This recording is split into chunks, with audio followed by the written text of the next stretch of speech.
I arrived at the ski resort on December 3, 2001. I put on my ski gear and hurried to get on the gondola. When the gondola reached the top of the mountain, I saw a beautiful blanket of snow covering the surrounding mountains. It put me in a particularly exciting mood. I skied down the slope, enjoying the speed and the feeling of freedom. Suddenly, I encountered an icy area. My body lost balance and I fell hard to the ground. I felt a sharp pain in my fingers. I saw that my thumb had bent in a strange way. I realized that I might have broken my thumb. I tried to squeeze my finger tightly, but the pain became more intense. I hurried to look for a nearby staff member. When I arrived at the hospital, my finger was already swollen to the point of inflammation. After an initial examination, the doctor told me that I needed surgery because I had broken my thumb. I was very scared, but I knew it was necessary. The staff quickly organized the surgery and took me to the operating room. An anesthetist and a nurse were preparing me for anesthesia. However, the anesthetist left shortly and only the nurse remained. Soon after, I suddenly felt dizzy. I also had difficulty breathing, as if something was pressing on my chest. I felt like I was going to suffocate. I started to feel a lot of fear and didn't know what was happening. I tried to scream, but it was as if I had something stuck in my throat. My consciousness was becoming blurry and everything around me was starting to fade. Later I realized that the nurse had injected the anesthetic into the arteries. In the end, it went directly to my heart. This lapse caused my body to react violently and my breathing and heartbeat began to be irregular. Suddenly, I heard a loud thud. It was as if my body was being torn apart. A powerful force pulled me out of my body. The pain disappeared and the sensation was very relaxing. Suddenly, I heard the nurse's screams. The nurse ran out of the operating room, screaming as she ran. At that moment, I didn't know what was happening. I started to feel confused and scared. Then, the doctors burst into my room. They used all kinds of devices to monitor my heartbeat and breathing while they began to administer emergency treatment. I was like a spectator, standing next to the operating table. Around me, the nurses were handling various equipment and medications.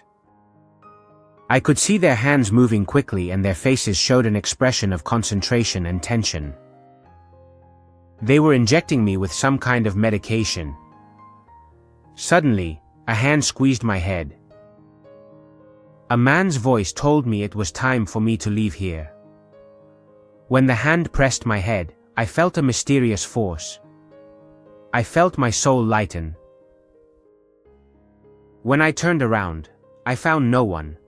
I didn't know where the voice had come from. I found no one around me, except for the doctor and the nurse. Suddenly, I appeared in a meadow.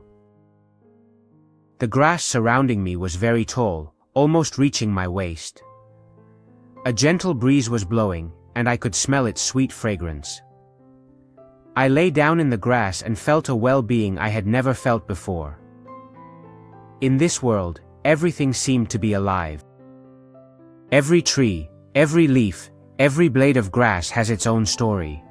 They show me the beauty and the infinite possibilities of life in their gentle gestures. Suddenly, a huge tree appeared before my eyes, taller than any I had ever seen before. Its dense foliage seemed to cover the entire sky. The bark seemed to be made up of countless tiny lines, like a giant parchment. The branches were laden with fruits of all shapes and sizes, all shining enticingly. There were many small animals playing under the tree. As I walked under the tree, I felt a wave of energy wash over me. Time seemed to stretch endlessly. I gazed at the bark of the tree and realized it was covered in countless tiny holes. I realized that the lines on the bark were not still, but were twisting as if they were communicating with me. I began to climb the roots of the great tree. Up in the tree, I saw all kinds of life forms that had found their home in the trunk. The tree seemed like a great library of nature. I kept climbing. And here I felt the mysterious power of the universe. I took a deep breath and closed my eyes, feeling that I was merging with the tree of life, becoming part of it. When I reached the top of the tree, I saw a huge cloud. It emanated a sacred aura, an aura that captivated me. The edges of the cloud emanated a faint white light. Suddenly, an overwhelming light penetrated the cloud. This light filled me with strength and hope from within.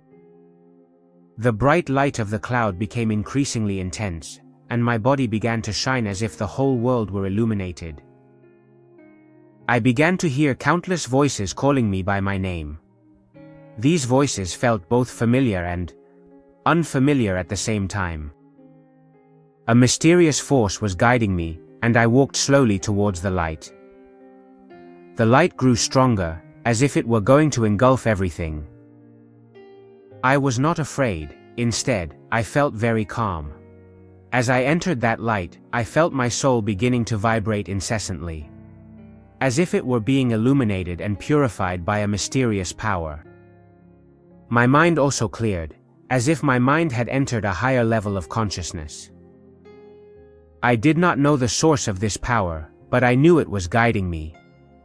In the light, I saw countless patterns and mysterious shapes, as if they were expressions of some kind of wisdom.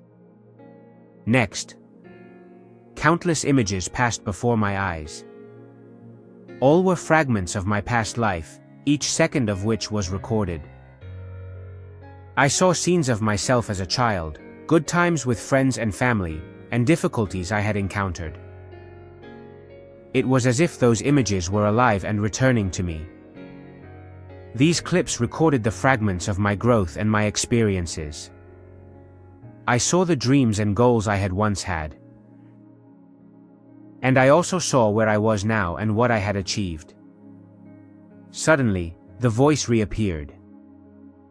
It asked me what had been the most impressive moment of those images. I thought for a moment that that moment would be the day I finished my doctorate. Suddenly, the image I had before me reached the day of my graduation. I entered the campus of my alma mater, dressed in a modest outfit. I felt pride and excitement as I went up on stage and received my certificate from my teachers. The people were cheering for me, and I felt their recognition. I could see the faces of my family when they hugged me excitedly. My mother shed tears of joy, and my father patted me on the shoulder, moved. The voice reappeared and asked me, "Is there anything else?"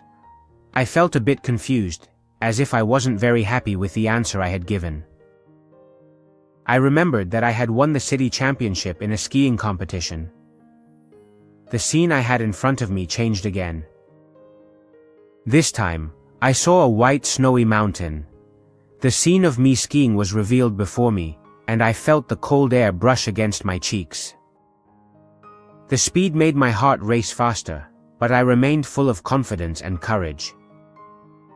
Finally, I reached the finish line and became the skiing champion of our city. A round of applause came from my side. The voice reappeared and neither affirmed nor denied what I had done. It simply said, "Let's see this." Suddenly, another image came to my eyes. It was of a small child, very thin and with torn clothes. He was crying squatting by the side of the road. The child seemed confused and I could feel his helplessness. I asked him if he needed help. He nodded and I began to guide him to find the way home. Along the way, I told him many funny stories, hoping to distract him from his fear. Finally, we found his house. Many years had passed since that incident and I had forgotten it. He told me that the most important thing was to learn to help others, not personal glory. When that voice said that, I began to reflect on my own life. I realized that I had been so focused on my own success that I had neglected the other people around me. He asked me, "Did someone help you in the process of getting your doctorate?" I thought for a moment and, indeed, there were many people who helped me.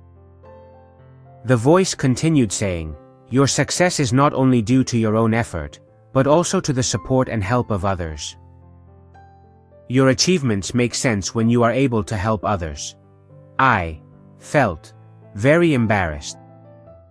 I realized that, despite my success in some areas, I didn't seem to be doing well in helping others. Finally, the voice told me, "You have much to learn and it is time for you to return." I realized that my soul was starting to retreat. I was leaving this place quickly. Once again, many images appeared before my eyes. I felt like I was traveling through the ties of time and space, in an unknown direction. Suddenly, I felt pain in my body, as if something was tormenting me. I was back in the hospital bed, slowly opening my eyes as doctors and nurses gathered around me. Later, I experienced another brief period of coma.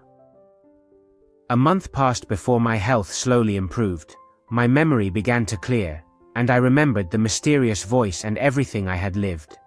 I realized that I had to rethink my life. My personal achievements, although they made me proud, did not represent the entirety of who I was. I needed to focus more on how I could help others and how I could become a better person.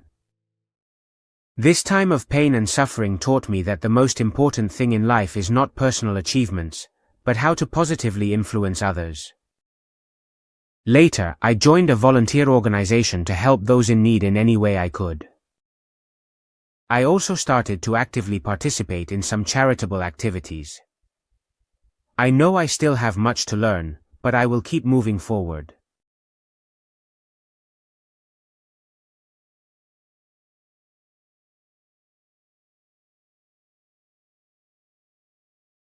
Type Amen if you feel abundant.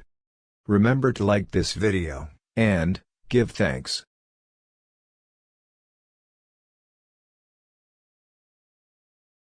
Watch this important message right now.